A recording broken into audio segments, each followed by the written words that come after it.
اعوذ باللہ من الشیطان الرجیم بسم اللہ الرحمن الرحیم اللہم صل علی سیدنا و مولانا محمد آل سیدنا و مولانا محمد وبارک وسلم وصلی علیہ۔ عزیز طلبہ و طالبات اور عظیم مدرسین و مدرسات، السلام علیکم ورحمۃ اللہ وبرکاتہ۔ وعلیکم السلام ورحمۃ اللہ وبرکاتہ۔ آن لائن درس نظامی میں آپ سب کو خوش آمدید کہتے ہیں۔ قافیہ ابن حاجب المرفوعات سبق نمبر 25 اور تنازع فعلان میں قسط نمبر 8 کے ساتھ آپ کی خدمت میں حاضر ہیں۔ اچھا بیٹا، آپ جانتے ہیں کہ ہم کوفیوں کا مذہب پڑھ رہے ہیں تنازع فعلان کے باب میں، ٹھیک ہے؟ تو اب میں آپ سے پوچھتا ہوں کہ تنازع فعلان کے باب میں کوفی کس فعل کو عمل دینا پسند کرتے ہیں؟ پہلے فعل کو عمل دینا، شاباش، پہلے فعل کو عمل دینا پسند کرتے ہیں۔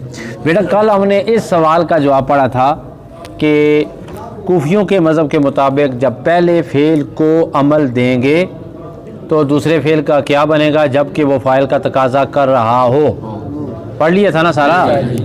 آج سوال یہ ہے کہ ہم دوسرے فعل کا کیا کریں گے، ہم دوسرے فعل کا کیا کریں گے پہلے فعل کو عمل دینے کی صورت میں، پہلے فعل کو عمل دینے کی صورت میں جب کہ دوسرا فعل مفعول کا تقاضا کر رہا ہو، جب کہ دوسرا فعل سمجھ آ رہی کہ نہیں آ رہی؟ کل والا سوال تھا فاعل کا تقاضا کر رہا تھا دوسرا فعل، آج کا سوال ہے دوسرا فعل مفعول کا تقاضا کر رہا ہے۔ تو بیٹا ہم دیکھیں گے کہ جو دوسرا فعل ہے کیا وہ افعال قلوب میں سے تو نہیں ہے؟ اگر وہ افعال قلوب میں سے نہیں ہے تو پھر 3 صورتوں میں 2 صورتیں جائز ہیں، 3 صورتوں میں 2 صورتیں جائز ہیں۔ بیٹا ان میں سے جو پہلی صورت ہے، مثال کے طور پہ اگر ہم اس کا ذکر کرنا چاہتے ہیں، مفعول کا ذکر کرنا چاہتے ہیں تو بالاتفاق ذکر کرنا جائز نہیں ہے، اس لیے کہ تکرار لازم آتا ہے۔ تکرار لازم آنے کی صورت میں فساد کی خلاف ورزی ہوتی ہے جو کہ جائز نہیں ہے۔ آپ کا سوال ہو سکتا ہے شاہ صاحب آپ مثال دیں کیسے تکرار لازم آتا ہے، تو میں ہم مثال دے دیتے ہیں۔ جیسے آپ کہیں ضربت و اکرمت زیدن، بولیں اچھا بیٹا ضربت جو پہلا فعل ہے اور ساتھ فاعل بھی ملا ہوا ہے تو ضمیر مرفوع متصل مرفوع اس کا فاعل ہے، چونکہ پہلا فعل جس کو کوفی عمل دینا پسند کرتے ہیں اس کا مفعول بنے گا زیدن، بولیں سوال یہ ہے کہ دوسرا فعل مفعول کا تقاضا کرے تو اس کا کیا بنے گا، ٹھیک ہے؟ تو ہم نے کہا جی کہ 3 صورتیں ہیں، 3 صورتوں میں سے 2 صورتیں جائز ہیں، ایک جائز نہیں ہے۔ کون سی جائز نہیں جی؟ ذکر جائز نہیں ہے، مفعول کا ذکر جائز نہیں ہے۔